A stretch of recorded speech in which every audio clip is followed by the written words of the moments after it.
What's your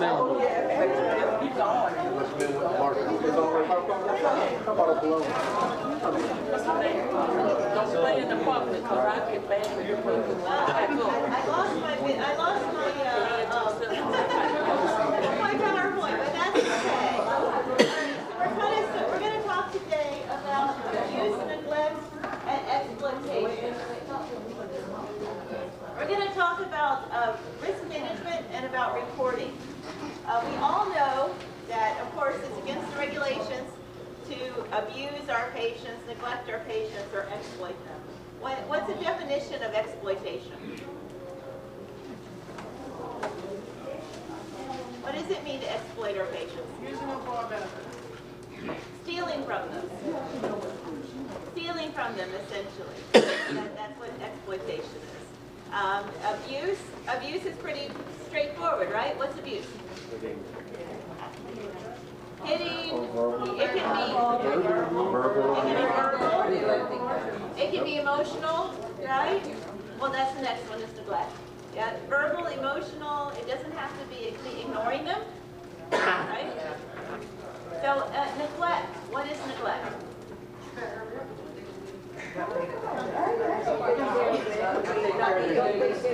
Don't take care of them. That's right. That's it in a nutshell. Don't take care of them. So can an in-house wound be neglect? Yes. Yes. Can leaving somebody wet and dirty be neglect? Yes. Yes? Okay. Can not answering a call light for 10 minutes be neglect? Yes. All right.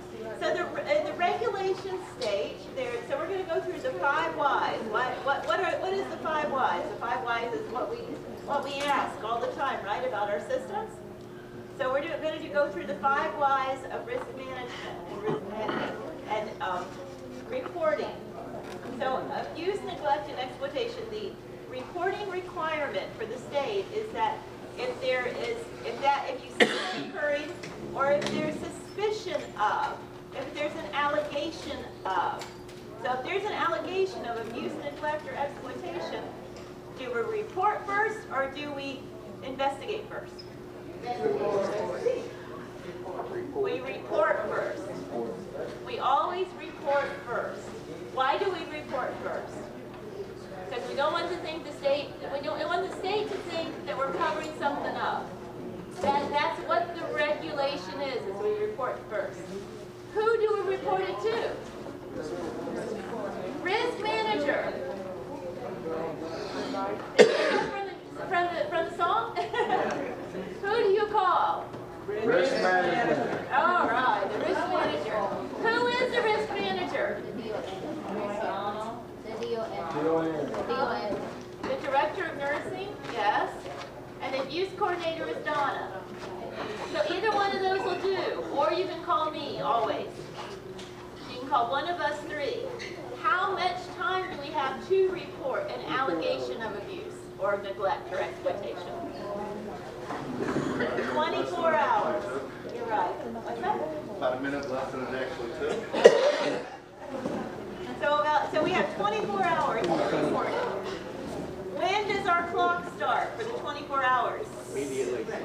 Right away, as soon as you see it or hear it. As soon as an employee knows about it.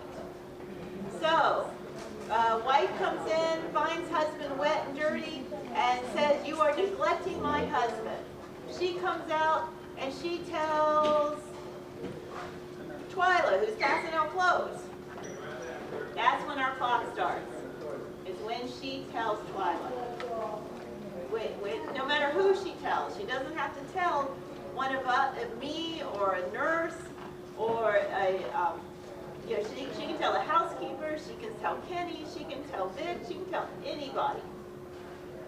And that's when our clock starts. So it's very, very important that all you guys know what to do if somebody comes up to you and tell you. It's better to call me as many times as you need to with reports than it is to under-report. We don't want to miss following these regulations.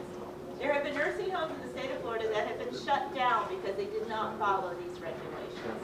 And not for incidents that caused harm to patients, just because they did not report.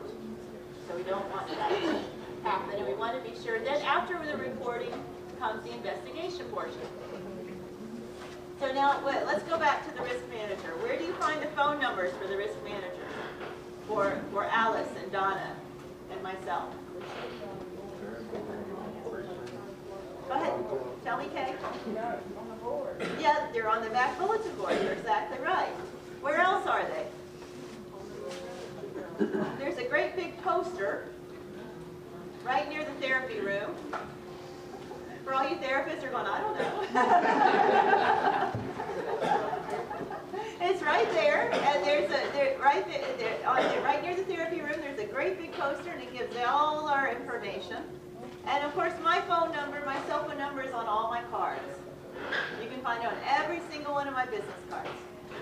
And it's on the back of her tag right there. All right, there you go. Go Jackie. Yeah, we have to have more tags made so that we can get it on the back of Kayla's tag. All right. But, so what are other examples of abuse, neglect, and exploitation that we can? Not be a wash. Yeah, it could be. Yep. And what determines whether it's neglect? What's that? I can't hear you. We are aware of it, but we don't do anything. We're aware of it and don't do anything, and also the impact it has on the patient.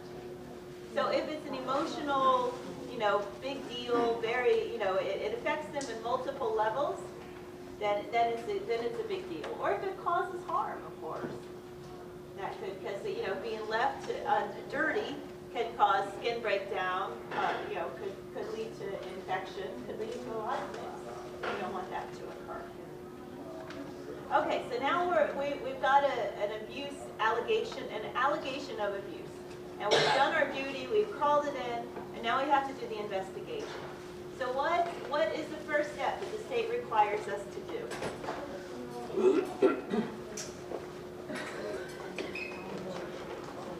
All right, so if it's something that could possibly cause harm to the patient, at what they call, the state code gives it this name, the perpetrator, the person that's being accused, has to be removed from being able to possibly harm other people in the facility. So the first thing that occurs is that we suspend those employees. Now please, when we do an investigation, and we have to do an investigation whether the patient is alert and oriented or is confused. It doesn't matter. If a confused patient every day accuses you, well, you're going to have a paid vacation for a while. And if you're suspended and there's no outcomes, if we find that everything is cleared, you come back and it's with pay. So it's not, please don't take it personally. A lot of people say, oh my gosh, they suspended me, they just fired me. That's not true.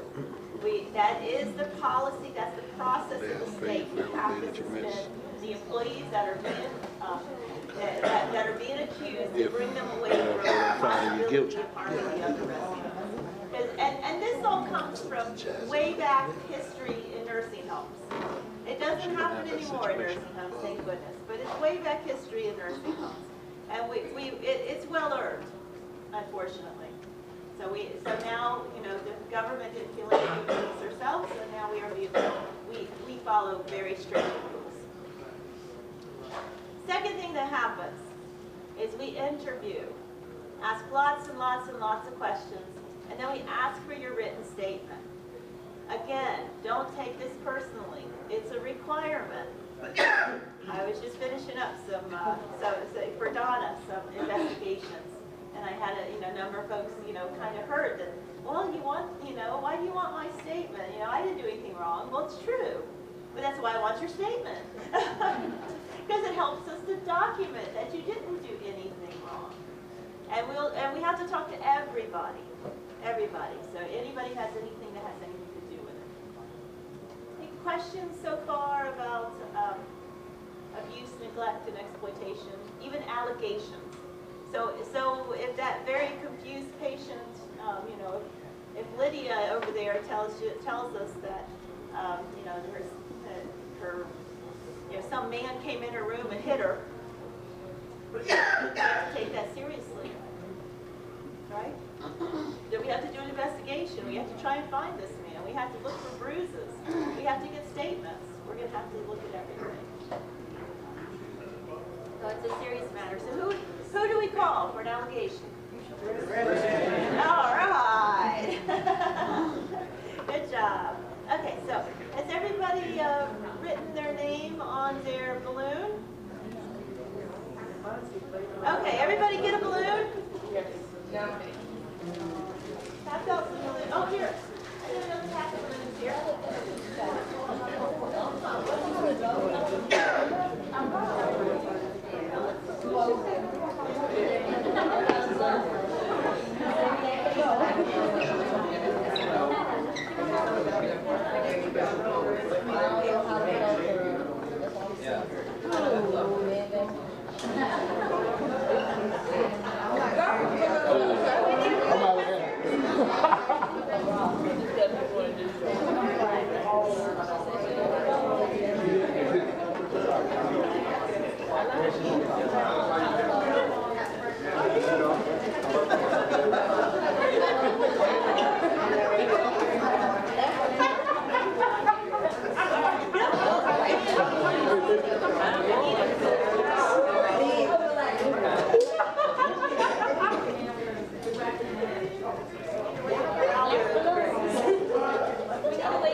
Dave, you got an empty laundry cart? Dave, you got an empty laundry cart? Big gray cart? Yeah, we do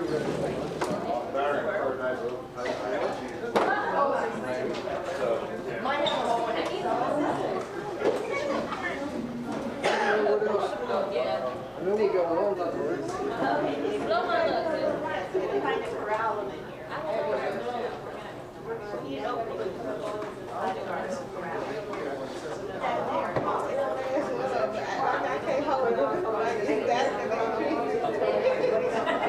All right, so everybody else is going to Wow. Who's got home? A big Fred, was there a sign-in sheet? They're shrinking. Yes, they are shrinking. Okay, hurry up. Everybody have their name on your balloon. If you do, bring them over here and put them in here. All right.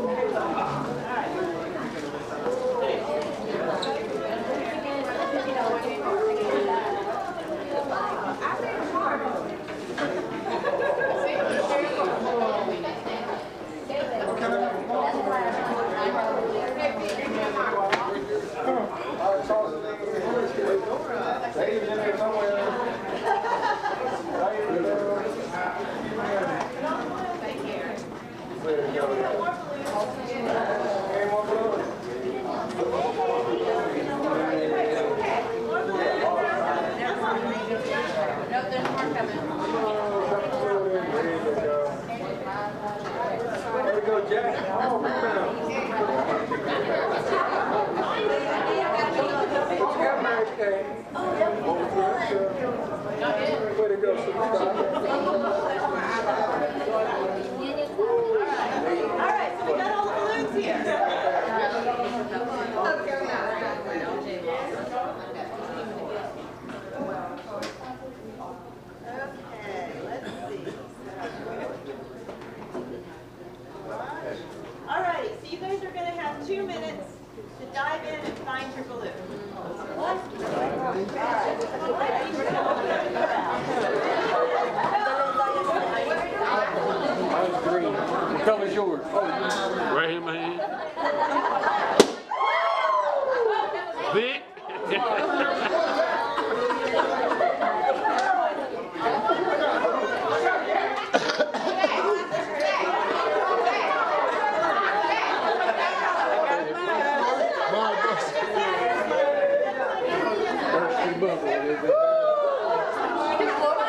Charles, get your balloon.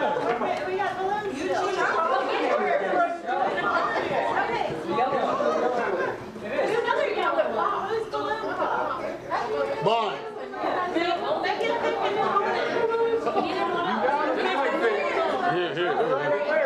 we got one. He got one. What's she got? All right, we're gonna do this one more time.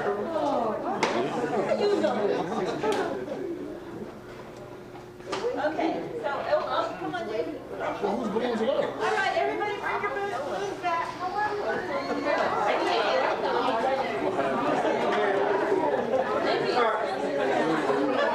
There is a purpose to this.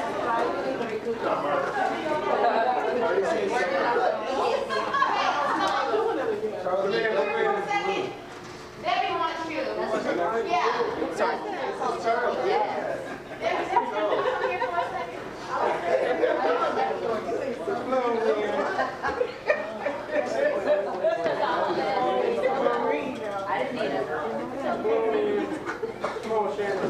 Come on, everybody put your balloons in there. Okay,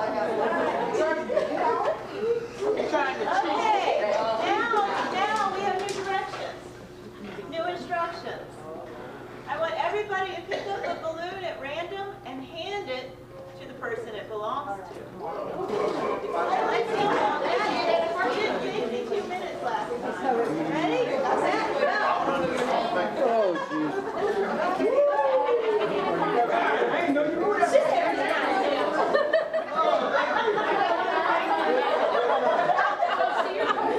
she said give her a hand to somebody.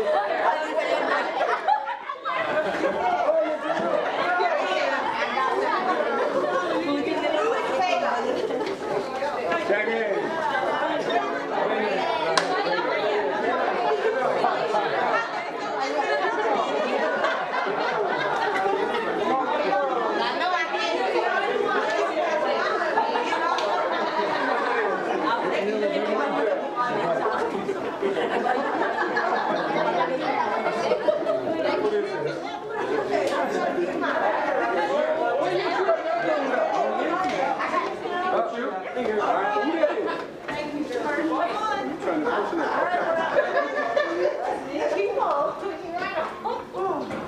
Whose balloon are you holding?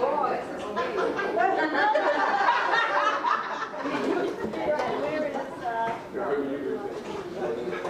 Amanda Davis and Kathy? Amanda's over there. Amanda.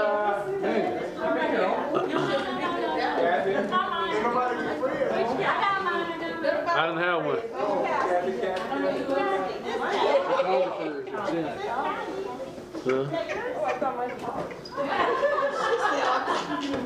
All right. Was that a little easier? No? No, everybody. Everybody knew everybody. That's why. All right, but it took you guys 40 seconds less time to do that. So it took you 2 minutes. I only gave you 2 minutes, and we still had balloons left over last time. Now it took you 1 minute and 20 seconds this time. So what does that mean? You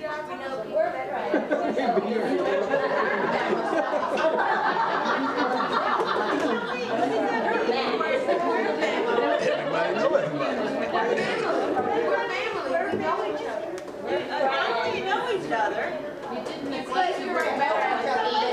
Let's relate this to life. In life, everyone is running around frantically looking for happiness.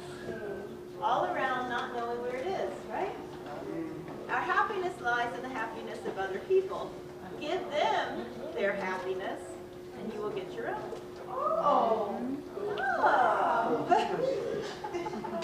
All right, thank you folks. Let's have a great day.